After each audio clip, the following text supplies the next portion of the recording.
நீ இத்தனை கொடுமைகளுக்கும் காரணம் நீ. பகைக்கஞ்சாத பார்வேந்தன் இதயத்தை சிதைத்து நொறுக்கியவள் நீ. பழிசுமத்தும் கலையிலே கை சேர்ந்தவள் நீ. சதிமுறியும் சாகசக்காரி நீ. சந்தேகத்தின் பிறப்பிடமே நீ. இழக்கவே முடியாத அன்பிலிருந்துதான் சந்தேகம் தோன்றுகிறது. அன்பு அன்பு அனைத்தையுமே நம்பும். சுயநலம் சுயநலம் தான் எதையுமே சந்தேகிக்கும். தன் கணவன் தனக்கு மட்டுமே உரிமை என்று எண்ணுவது பெண் வர்க்கத்திற்கே இயற்கையாக உள்ள சுயநலம். இதை நீங்கள் குற்றம் என்று சொல்வதால் பெண் மனதை படைத்த தெய்வத்தின் மீதே குற்றம் சுமத்துகிறீர்கள். ஓ, பெண் மனதை பற்றி நீ பேசுகிறாயா? அரசியல் உன்னை போல் ஒரு பெண்தானே. அவள் மீது களங்கம் கற்பித்தாயே, அந்த பெண்மனை என்ன பாடுபடும்? எவ்வளவு வேதனையில் வேகம் கொஞ்சமாவது சிந்தித்தாயா? அரசியின் முகம் ஒளியிழந்து நிலவாகிவிட்டது. என்னை நிமிர்ந்து பார்க்கவே கூசுகிறாள். புகழ்ந்து பேசவே அஞ்சுகிறாள். மிகவும் நல்லது. அவள் உங்களை பார்க்கவும் வேண்டாம், பேசவும் வேண்டாம். வேண்டாமா? வற்றாத ஜீவனதி போல் அவள் எனக்கு வழங்கி வரும் பாராட்டு வேண்டாமா? உயர்ந்து படரும் என் காவிய சோலைக்கே உரமாக இருந்து வரும் அவளுடைய பாராட்டு வேண்டாமா? அப்படி ஒரு நிலை ஏற்பட்டால் என் கற்பனை வளம் கருகிவிடும். பிறகு நான் கவியே பாட முடியாத காளிதாசனாகி விடுவேனடி. இதுவரையில் நீங்கள் பாடியதே போதும். இனி கவிஞராக இருக்க வேண்டாம், என் கணவராக மட்டும் இருங்கள். அடிப்பாதி, பூவாத புயல், பூவாத சோலை, பாயாத நதி, ஈயாத செல்வம் இருந்து பயனல்ல. பராசக்தி எனக்கு அளித்த வரத்தையே பறிக்க துணிந்தவள் நீ. அன்னையும் தந்தையுமாக இருந்து என்னை ஆதரித்த அரச குடும்பத்திற்கே அவமானம் உண்டாக்கியவள் நீ. இனி உன்னோடு வாழ மாட்டேன். அப்படி சொல்லாதீர்கள், கவிவாக்கு பலித்துவிடும். நன்றாக பலிக்கட்டும். இனி உன்னோடு வாழ மாட்டேன். வேண்டாம், என்னை விட்டு போகாதீர்கள். என்னை மன்னித்து விடுங்கள். இனி எதுவுமே கேட்க மாட்டேன். நீங்கள் எப்படி வேண்டுமானாலும் நடந்து கொள்ளுங்கள்.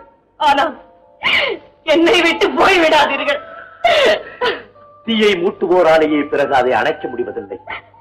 உண்மையிலையும் அதுதான்.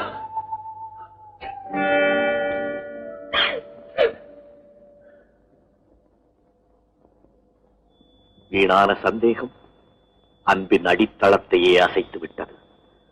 அரச குடும்பத்தை அவமானம் சூழ்ந்து விட்டது. இத்தனைக்கும் காரணம் இந்த விலாசவதி. இவளோடு இனியும் வாழ வேண்டுமா? எங்கேனும் போய் மறைந்தாலாவது அரசன் வாழ்க்கையிலே அமைதி திரும்பாதா? ஐயோ, ஈருடல் ஓர் உயிராக இணைந்துவிட்ட நண்பனை எப்படி பிரிவேன்? என்னுடைய பிரிவை மன்னன் இதயம்தான் எவ்வாறு தாங்கும்?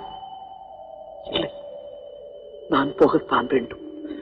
அரசனும் அரசியும் உயிரோடு அனுபவிக்கும் இந்த சித்திரவதையை இனியும் நான் பார்த்துக் கொண்டிருக்க முடியாது. நான் போகத்தான் வேண்டும். இந்த நாட்டை விட்டே நான் போகத்தான் வேண்டும்.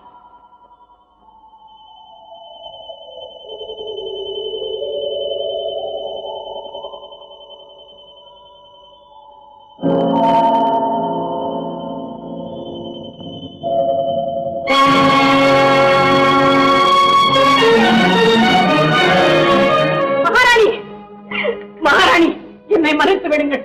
விலாசவதி, என்ன நடந்தது? நினைக்க கூடாததை நினைத்தேன், இழக்க கூடாததை இழந்து விட்டேன். காளிதாசன் என்னை பிரிந்து போய்விட்டார். அரசே, உண்மைதானா? காளிதாசன் போய்விட்டானா?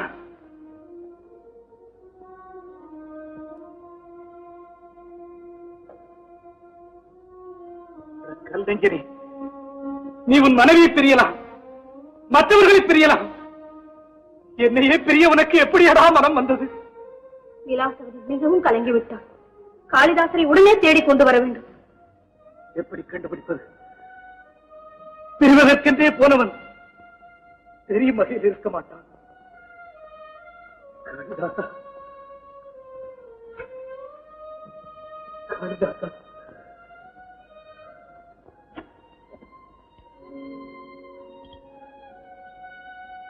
ஆம், அதுதான் சரி. அது அவனால் தான் முடியும்.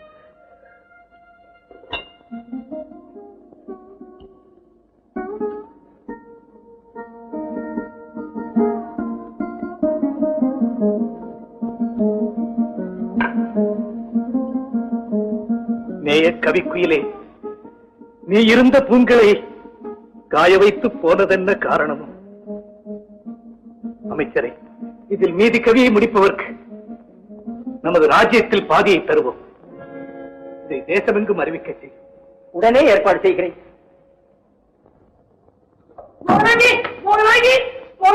என்ன இதோ என்ன இது? அன்று மாலையோடு வந்தா இன்று ஓலையோடு வந்திருக்கிற? மூளை இருக்குதா? இது என்ன சாதாரண ஓலையா? பாதி ராஜ்யமே அடங்கி இருக்குதுல. என்னது பாதி ராஜ்யமா? படிச்சு பாரு. பாதி கவியோட விட்டுட்டு மீதி கவியை முடிக்க சொல்லியிருக்கா மகாராஜா. ஐயோ, ஓவியம் எழுத சொல்லியிருந்தா கூட அருமையா கிறுக்கி இருப்பேன். கவி எழுத சொல்லிட்டாங்களே, பாதி ராஜ்யம் போச்சே, பாதி ராஜ்யம் போச்சே. இதை அந்த காளிதாசரால் தான் எழுத முடியும். அவர்தான் ராவோட ராவா ஊரை விட்டே போயிட்டாரே. இனிமே நம்மளே கவி எழுத கத்துக்கிட்டு இந்த கவியை முடிச்சாதான் உண்டு. இல்லன்னா பாதி ராஜ்யத்தை ராஜாவே எடுத்துக்குவாரு. காளிதாசர் போய்விட்டாரா? லாசவதியை விட்டு போய்விட்டாரா? மோகனாஜி, அந்த பாட்டுக்கார விலாசவதியை விட்டு பிரிஞ்ச உனக்கு இவ்வளவு சந்தோஷம் பூரிப்பு. அந்த அம்மா அப்பாவை எவ்வளவு கஷ்டப்படுறாங்க தெரியுமா? இப்போ நானே உன்னை விட்டு பிரிஞ்சா உனக்கு எவ்வளவு கஷ்டம் இருக்கும்? இருக்காதே, கொஞ்சம் கூட. வாய முழு. இனிமேல் தான் எனக்கு யோகம். நீ எப்படியாவது காளிதாசரை தேடி கண்டுபிடி. என்ன மோகராஜ், எதுக்கு ஒரு அளவு இருக்கு தெரியுமா? இந்த வீட்டுல உனக்காக எவ்வளவு கஷ்டப்பட்டு தெரியுமா? உங்க அம்மா என்ன பார்த்து கண்ணான்னு வாங்க, பொறுத்துக்குவேன். உனக்கு தெரியாது, ஒரு நாள் அவங்க வந்து கால் வலி இல்லாங்க. நான் இதெல்லாம் எப்படி வெளியே சொல்றது? இப்போ பாட்டுக்கார பின்னால போக சொல்றேன். ஒரு ஓவிய தீரதான் என் தொழிலையே மாத்திரேன். மோகராஜ் எல்லாம் உனக்காக. சரி சரி, பிரயாணத்துக்கு ஒரு ரதமாவது ஏற்பாடு செய். நம்ம எங்க போறோம்? நாம் அல்ல, நான் காளிதாசரை தேடி செல்கிறேன். அப்ப நானே? நீ எங்கேயாவது போ. அடி பாய், பொசுக்குன்னு சொல்லிட்டு போயிட்டாளே. எவ்வளவு நாளா தேடி தேடி வந்துட்டு இருக்கிறேன். எப்படா நம்பி வந்து என்ன வெறுங்கையோட இருப்பாரே. என்னங்க என்னங்க, நம்ம சின்னையா மாதிரி இல்லையா? ஏண்டி, எல்லாரும் தூங்கும் போதுதான் கனவு காண்பாங்க, நடந்து வரும்போதே உனக்கு கனவா? சின்னையா அவன் உங்க அப்பா கூட பிறந்த சின்னையாவை சொல்றியா? நம்ம சின்னையா மகாராஜாவோட இருப்பாண்டி. விவரம் புரியாதவன். வா.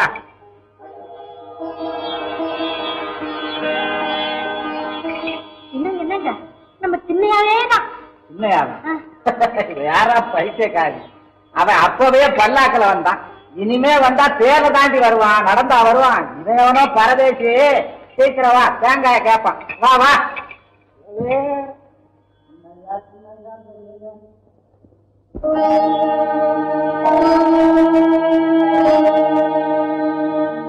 பிறப்புற்றேன் காளியிடம் பேரன்புற்றேன்,